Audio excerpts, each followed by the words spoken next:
Buenas tardes, bienvenidos el día de hoy. El Instituto Nacional de Salud del Niño continúa con la jornada de interculturalidad, en el cual estamos realizando tele-IECs, que son teleinformación, educación y comunicación en temas de salud dirigido a toda la población. El día de hoy continuamos con el tercer tema, que se llama Hablando el mismo idioma. Y tengo el agrado de presentar a la licenciada Ana Francisca Pérez Solís. Ella es licenciada en Trabajo Social de la Universidad Nacional Mayor de San Marcos. Tiene experiencia de más de 30 años en trabajos con niños y familias. Inició sus labores en el Instituto Nacional de Breña, rotando por diferentes servicios y programas asistenciales. Actualmente trabaja en el Servicio de Trabajo Social de la Subunidad de Atención del Paciente del Instituto Nacional de Salud del Niño San Borja. Muchas gracias por su participación, licenciada Ana. Le doy el pase. Muchas gracias, Romy. Primero, un saludo muy cordial para todas las personas que nos están escuchando. En este momento conversaremos un poquito sobre nuestra labor que hacemos en trabajo social en el Instituto Nacional de Salud del Niño San Borja, dirigido a las personas que vienen de diferentes comunidades nativas de nuestro Perú y hablan con nuestras lenguas originarias. A ver.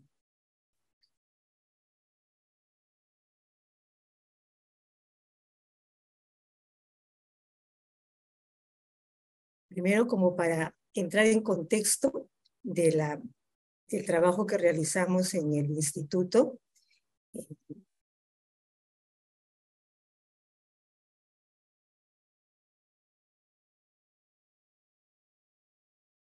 Hablamos el mismo idioma, es una labor que realizamos las trabajadoras sociales, que lo venimos haciendo desde el 2014.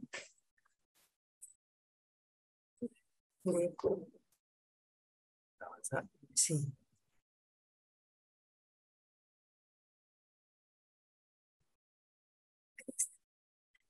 Muchas gracias. Ya. Disculpen, estas tecnologías a veces para mí son un poco difíciles. Primero, para ver el contexto, quiero conversar un poquito sobre qué son las lenguas originarias. Ya habíamos escuchado ayer a la profesora, lingüista, nos explicó sobre las lenguas originarias, entonces un poco para entrar en el tema, lo repetimos muy brevemente. Las lenguas originarias son aquellas que se emplean desde antes de que el castellano llegara a nuestro Perú y se preservara en el territorio nacional. Estas lenguas no solamente son un medio de comunicación dentro de determinado grupo poblacional, sino que representan sobre todo la expresión de toda una identidad colectiva, de su manera como ven su realidad, cómo la interpretan, cómo la describen. Sirve en toda lengua, en realidad es así, ¿no? Está dentro de toda una, de cómo vemos a toda nuestra sociedad.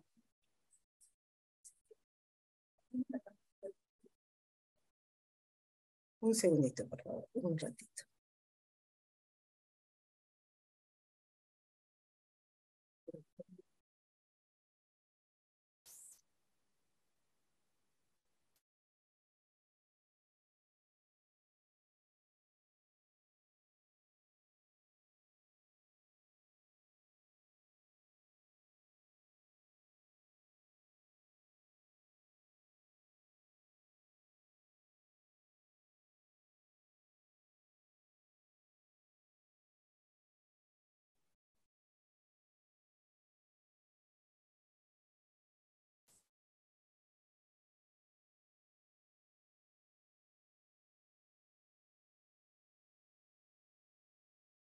Disculpen, hay cositas que a veces se nos presentan con estas tecnologías. Bueno, hablábamos de qué son las lenguas originarias, que ya nos explicó también ayer la profesora María, y no solamente sirven para comunicarse, dentro de determinado grupo poblacional, sino también porque representan toda una manera de entender y las costumbres y todo lo que significa la historia, cómo ven y cómo interpretan la realidad. En nuestro país existen 48 lenguas originarias, también eso ya ayer nos había dicho la profesora. 44 lenguas son amazónicas y 4 son andinas. Las más conocidas son el quechua, el aymara, el chipibo-canibo, el aguajún, el ayaninca, son las lenguas originarias que más conocemos, ¿no? Que incluso nuestros pacientes vienen de determinadas comunidades nativas y vienen hablando de estas lenguas originarias. Las lenguas originarias son idiomas oficiales que además del castellano, en las zonas donde su uso es predominante, es una lengua oficial. Por ejemplo, en el Cusco, ¿no? El quechua, en Puno, el aymara. Entonces hay que tener en consideración eso que son lenguas oficiales, las lenguas originarias.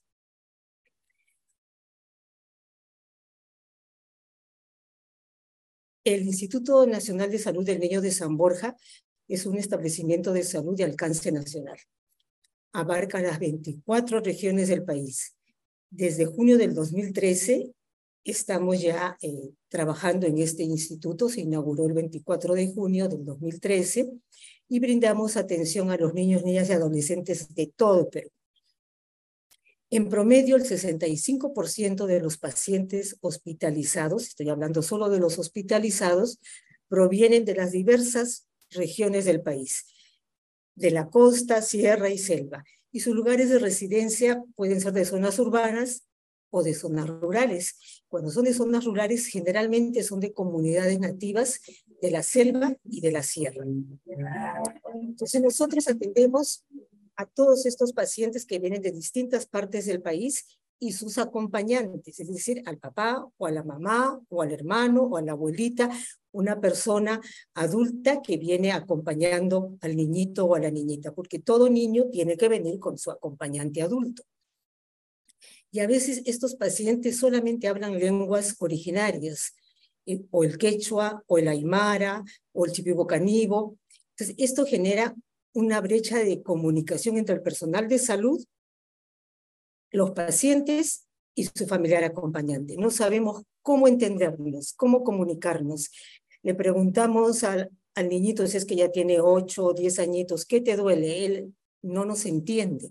Le preguntamos nosotros, las trabajadoras sociales, al papá o a la mamá que le está acompañando a su niñito, señora, ¿cómo se llama usted? No algo tan simple. No nos entiende, ella no nos entiende y nosotros tampoco. Entonces no podemos comunicarnos, hay una brecha de comunicación entre nosotros. Y esa es la principal dificultad que tenemos, la comunicación, que es muy importante. Sobre todo los médicos tienen la gran dificultad de cómo le dicen, cómo le explican el informe médico de su niñito al papá o a la mamá que le está acompañando. Cómo le dice que tiene no sé, una quemadura de 3er grado, que ha comprometido los pulmones. ¿Cómo le explica eso al papá o a la mamá del niñito? Y el procedimiento médico que se le va a realizar, ¿cómo le puede decir, señora, mire, le vamos a hacer una curación a su niñito y acá le vamos a emplear tales medicamentos?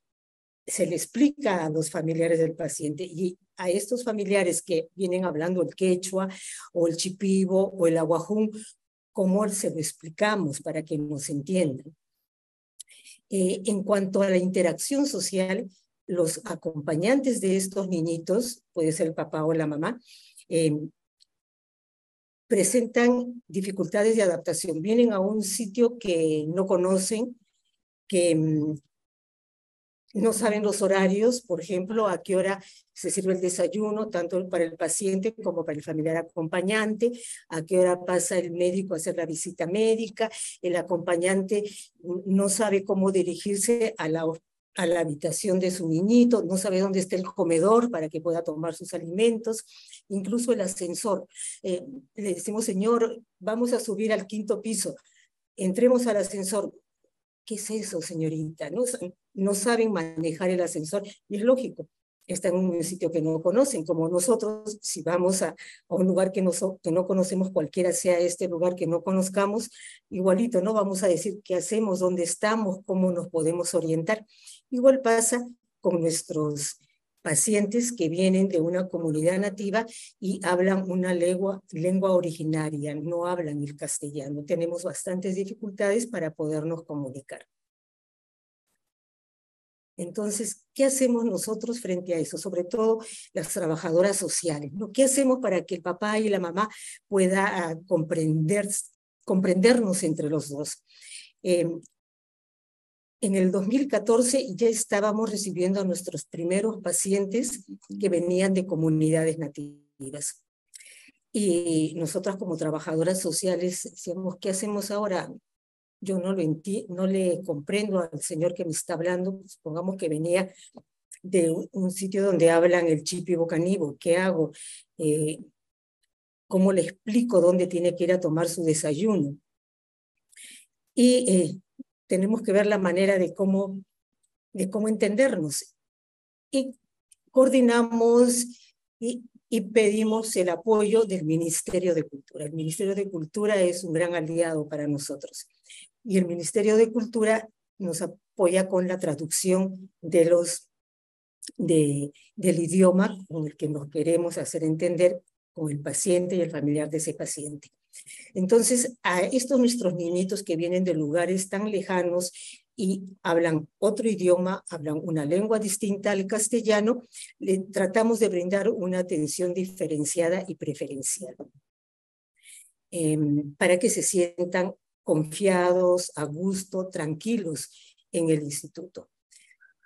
¿Qué hacemos las trabajadoras sociales? Desarrollamos todo un proceso de atención individualizado y grupal, no solamente con el papá o la mamá de este niñito, sino con todos los papás y las mamás de los niñitos que vienen. Tratamos de que formen un vínculo para que no se sientan solos. Y lo manejamos desde la prehospitalización hasta cuando ya le da el alta médica a los médicos y nosotros coordinamos para que puedan regresar a su lugar de origen. En la prehospitalización lo hacemos desde el servicio de referencias y contrarreferencias. En referencia nos dicen, va a llegar un niñito, no sé, de Satipo, de una comunidad nativa de Satipo, y viene solamente con la mamá no habla el castellano. Entonces nosotros ya empezamos a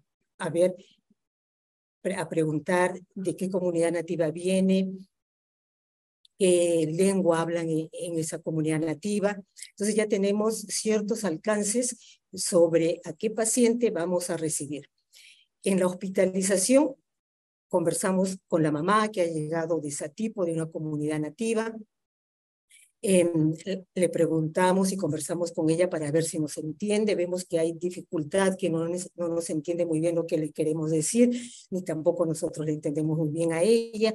El médico no sabe cómo explicarle ni decirle cómo está su niñito. Está bastante...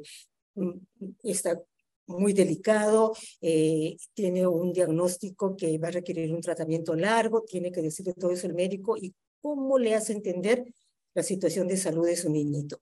Entonces, al ver que hay dificultad para ello, ahí nos comunicamos con el Ministerio de Cultura, con el área de traducción del Ministerio de Cultura. Y cuando ya sale de alta el paciente, coordinamos con los albergues para que el paciente, después de su alta médica, vaya a un albergue y puede estar ahí y venga luego ambulatoriamente al instituto para que reciba sus controles médicos, ¿no? Puede recibir sus controles médicos durante una semana, 15 días, un mes, ya está de alta completamente del instituto. Entonces ahí coordinamos con el Ministerio de Cultura también para que pueda acompañarlo al paciente hasta su lugar de origen. ¿Cómo acompañarlo? Por ejemplo, este paciente viene de Satipo, pero de adentro, de una comunidad nativa de adentro de Satipo, no en mismo Satipo, sino entrando por la selva de Satipo. Entonces, el Ministerio de Cultura nos apoya encargando a personas del Ministerio de Cultura también en determinadas zonas para que lo reciban ahí al paciente y su acompañante y le acompañen para, como escalas de viaje, ¿no? Y pueda ir a otra zona porque no hay un carro directo para ir a las comunidades nativas, a veces tiene que irse hasta el río. Entonces le van haciendo esa gestión los del Ministerio de Cultura, siempre en coordinación con nosotros, ¿no? Siempre nosotros le informamos y le decimos, tenemos tal dificultad, por favor apóyennos. Toda esta intervención que hacemos con nuestros pacientes que vienen de sitios alejados, la desarrollamos en 5 aspectos básicos. La comunicación es el primero. Si no hay una buena comunicación entre paciente, acompañante y el personal del instituto, no vamos a poder entendernos para nada. Ni siquiera para decirle, señor, su desayuno de su niñito es este. Es la hora de que tome su desayuno, le vamos a poner... No hay manera de podernos comunicar. Entonces, para eso pedimos apoyo con el Ministerio de Cultura, con el área de traducción de lenguas originarias. Les decimos que ha venido tal paciente con su acompañante, vienen de tal comunidad nativa y hablan tal lengua originaria, el ñahui, el ayaninca, y el Ministerio de Cultura ya se acerca con la persona que sabe hablar esta lengua originaria, viene al instituto, conversa con los médicos, conversa con el acompañante del paciente, y si el paciente tiene 8 años, 9 años, 10 años, ya es mayorcito, que puede entender, con el paciente también para darle tranquilidad. Y realmente nosotros vemos cómo cambian las caritas del paciente y su acompañante cuando ven que entra una persona que conoce su lengua. Le cambia completamente la carita, de su carita que está un poco asustado porque no sabe dónde está, qué van a hacerle a su niñito y todavía preocupado porque su niñito está enfermo. Ven a alguien que le habla en su idioma y listo, le cambió la carita. Está más tranquilo, está más confiado, comprende completamente lo que le dice el médico, el niñito también. Se le nota enseguida la sonrisa del acompañante y de su paciente. También les apoyamos en lo que es los gastos. Los gastos, aquí en el instituto le da el SIS todo, completamente todo. No van a gastar nada el paciente que viene por SIS y se atiende en el instituto. Le damos las medicinas, los exámenes que se le tengan que tomar, los alimentos al papá o a la mamá que le está acompañando al paciente. Le damos desayuno, almuerzo y cena a este acompañante del paciente y bueno, al paciente también, ¿no? La dieta que indique el médico. Lo que necesitamos apoyo sí es para el retorno del paciente. Si bien el SIS le cubre el retorno hasta el hospital que lo refirió, estamos hablando de Satipo, por ejemplo, lo refiere el hospital de Satipo o lo refiere el hospital de Junín, porque a veces de Satipo van a Junín, entonces, Huancayo, perdón, lo referimos a Huancayo o a Satipo, y de ahí tiene que ir todavía más horas de viaje para llegar a su zona, ¿no? A su lugar de donde ha venido. Entonces, ahí, para esos gastos, ahí necesitamos el apoyo, porque si es del instituto al lugar donde fue, al hospital donde vino referido el paciente, no hay problema, el seguro le cobertura su pasaje de retorno. Entonces ahí buscamos a personas de buena voluntad y a veces las mismas personas de la zona, el gobierno regional, la municipalidad, nos dicen: nosotros, una vez que llega acá a Satipo, al hospital de Huancayo, nosotros vamos a ver y le vamos a apoyar para que lleguen hacia su destino y nosotros le vamos a dar su dinero y le vamos a pagar los pasajes. En cuanto a la salud del acompañante, acá está el papá y la mamá acompañando a su niñito, a su paciente, y se sienten mal. A veces la comida le puede caer mal, a pesar que también a los acompañantes se les da los alimentos que sean de su zona, pero a veces le puede caer mal. O también en el tiempo del COVID, se puede contagiar del COVID. O por ahí, por la tensión que tienen los mismos papás por la enfermedad de su niñito, le puede doler la cabeza, ¿no? Se siente mal el acompañante del paciente. Entonces, ¿qué hacemos? Lo llevamos al médico de salud ocupacional, que es un médico que atiende a adultos, él le da las primeras atenciones, tal vez con las medicinas que le da el médico es suficiente, y ya se recuperó nuestro papá o mamá de nuestro paciente, o tal vez es un poquito más delicada la situación del papá o de la mamá, y lo tenemos que referir al hospital más cercano, que en nuestro caso es el Hospital 2 de Mayo.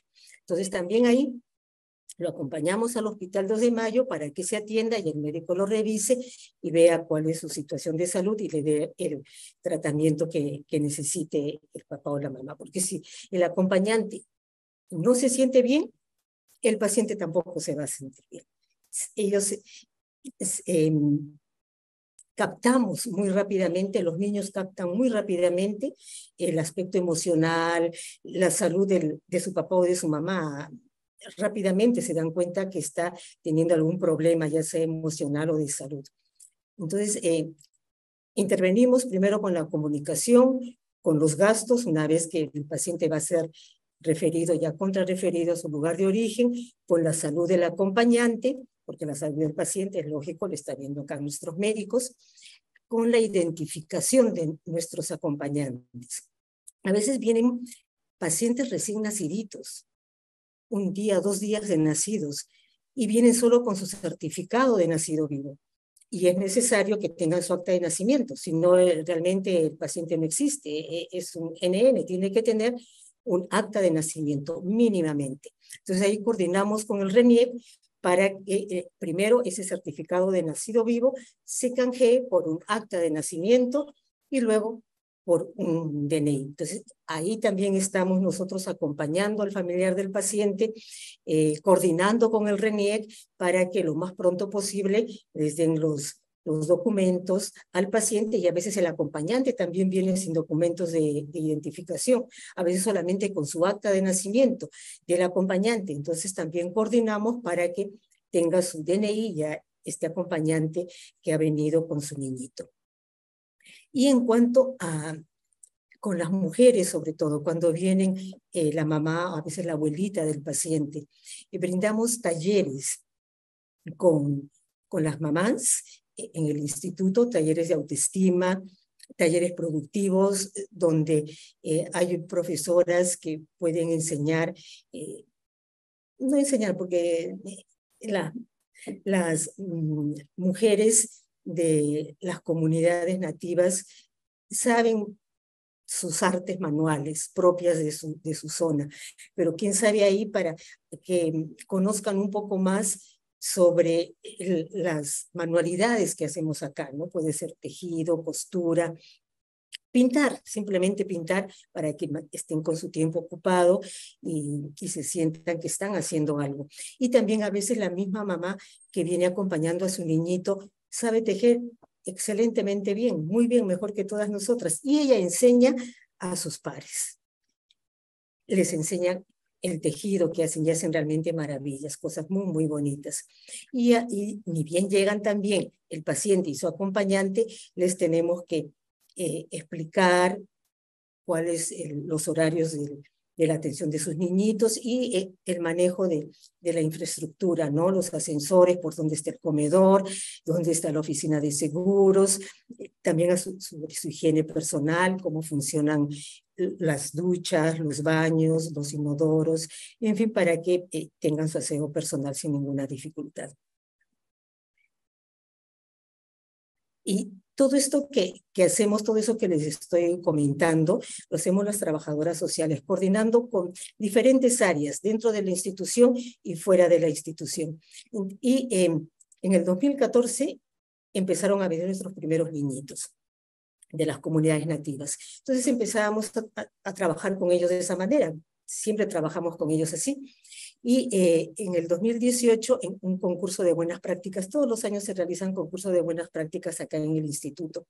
Entonces, en el 2018 dijimos, vamos a sistematizarlo, todo lo que hacemos con nuestros pacientes de las comunidades nativas que hablan lenguas originarias y que no entienden muy bien el castellano, lo vamos a sistematizar y presentar.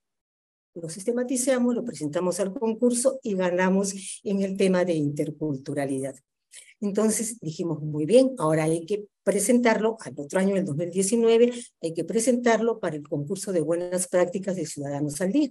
Lo presentamos y también en el tema de interculturalidad obtuvimos el primer puesto y ganamos la buena práctica y le pusimos el nombre de Hablamos el mismo idioma, porque de eso se trata, ¿no? De hablar el mismo idioma, de entendernos, el mismo idioma de la empatía, de la solidaridad, del compartir, porque aprendemos mutuamente. También nosotros aprendemos mucho de nuestros pacientes que vienen de provincia, que vienen de estas comunidades nativas. Nos enseñan bastante de la importancia de las hierbas naturales, ¿no? Entonces, aprendemos mutuamente. He hablado, les he contado de nuestras colegas, de las coordinaciones que hacemos con el Ministerio de Cultura. Sin embargo, no les he comentado que no tenemos dificultades nosotros para el quechua. ¿Por qué? Porque en servicio de trabajo social aquí en el instituto, 8 de nuestras colegas saben hablar el quechua. Y muy bien lo hablan el quechua. Quechua de Ayacucho, quechua de Ancash, quechua del Cusco, quechua de Huancavelica. Entonces, y 4 de las colegas de trabajo social que hablan el quechua están en emergencia, por donde entran nuestros pacientes. Entonces, ingresa el paciente, el acompañante no sabe hablar bien el castellano y sabe entenderse muy bien con el quechua, ahí sale nuestra colega de emergencia que sabe hablar muy bien el quechua y se comunican con el quechua con el acompañante, con el papá o la mamá. Y vemos cómo de lo que estaban preocupados y en cada emergencia se asustan, la trabajadora social le habla en quechua, cambió completamente el miedo, la incertidumbre que podría tener este papá o esta mamá, ¿no?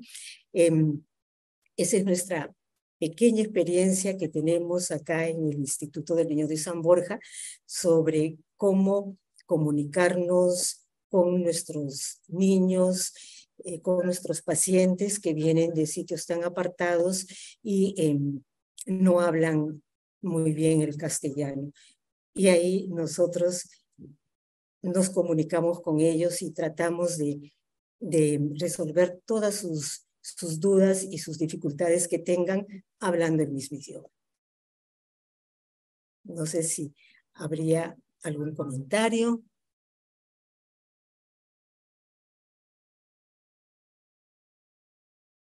Estimada licenciada, sí tenemos una pregunta. A ver. Si el paciente requiere una cirugía y deben llenar formatos, por ejemplo, consentimiento informado, ¿el Ministerio de Cultura le realiza la traducción? Sí, perfecto, excelente pregunta. En eso es lo que tenemos dificultades, como les decía, cuando el médico le da el informe médico al acompañante y le dice que le va a hacer tal procedimiento y necesita que firme un consentimiento informado. Entonces viene la persona del Ministerio de Cultura que habla esa lengua, digamos el aymara. Hasta ahora hemos tenido solamente un paciente que venía y que hablaba aymara. Después hemos tenido muchos pacientes que vienen y solamente se comunican en el chipivo o en el ñaui. Me acuerdo mucho de un papá de un paciente que solamente hablaba ñaui. Bueno, ahí nos comunicamos con el Ministerio de Cultura y viene el traductor y le explica, le habla, le dice lo que le está diciendo el médico, por qué es importante que firme ese consentimiento informado, qué significa ese procedimiento que le van a hacer a su niñito, qué operación le van a hacer y por qué es necesario que le hagan esa operación. Y entienden perfectamente. Cuando ya viene el traductor o la traductora y les explica, entienden completamente y firman los consentimientos informados. Muchas gracias, licenciada. Acá tenemos otra pregunta. En su experiencia, ¿cuál es la importancia de la atención diferenciada con el programa Hablamos el mismo idioma? Es realmente súper importante. Nosotros vemos la diferencia cuando llega el paciente y su acompañante de una zona lejana, que no se comunica muy bien con el castellano. Como les decía, está asustado, el médico le explica y a veces no quieren firmar el consentimiento informado y se lo quieren llevar a su niñito. Acá hay una foto donde, acá por ejemplo, este es en especialidades quirúrgicas. Es un niñito que se necesitaba que le hagan una operación. Acá está un niñito ya de 8 o 10 años, su acompañante, y se necesitaba que se le haga una operación urgente. Se le explicaba al papá y el papá decía, no, no, no, y no, yo me lo llevo a mi niñito, yo lo voy a curar con tales hierbas. Entonces inmediatamente nos comunicamos, acá la que está acá está. Ella es la trabajadora social de especialidades quirúrgicas. Inmediatamente coordinó con el Ministerio de Cultura, vino el traductor, vinieron los del Ministerio de Cultura, este señor y este señor, vinieron, hablaron. Nomás cuando el papá vio que entraron y ellos le saludaron en su lengua, ñahui me parece que era, le cambió la carita al papá. Empezaron a hablar, el papá se empezó a sonreír, a reír, hablaron entre ellos, el médico le explicó al traductor lo que significaba la operación, cuán importante era, le explicaron al señor en su lengua cómo de qué iba a tratarse la operación, y el señor entendió inmediatamente y firmó el consentimiento informado y aceptó que le hagan la intervención quirúrgica. Se le hizo la intervención al paciente y luego fue dado de alta, tranquilo, y se recuperó nuestro paciente.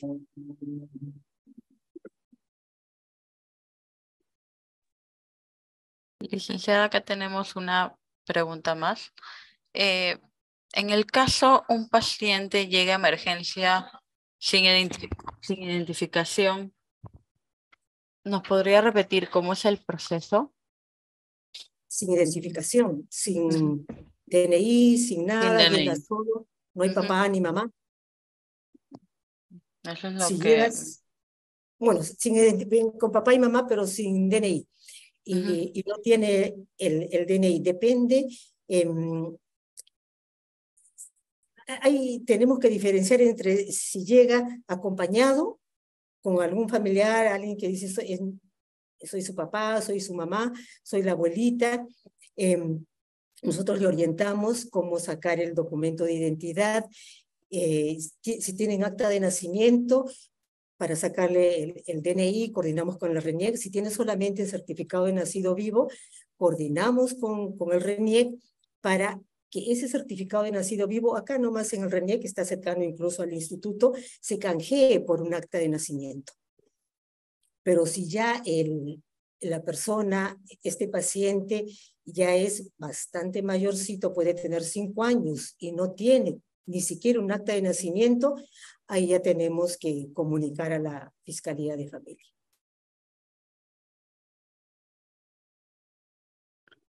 Muchas gracias, licenciada. Bueno, y para finalizar, ¿cuál cree que son los retos que enfrenta un trabajador social en el sector salud? Mira, realmente es la comunicación. Acá vemos que es difícil y hay dificultades cuando no nos podemos comunicar con nuestros pacientes porque no hablamos el mismo idioma. Yo diría que así hablemos el mismo idioma, a veces la comunicación no es muy buena. Entonces tenemos que aprender a comunicarnos, tener esa empatía con nuestros pacientes para tener una buena comunicación. Yo creo que todo parte de eso. Tenemos una buena comunicación y lo demás puede fluir de manera más fácil, ¿no?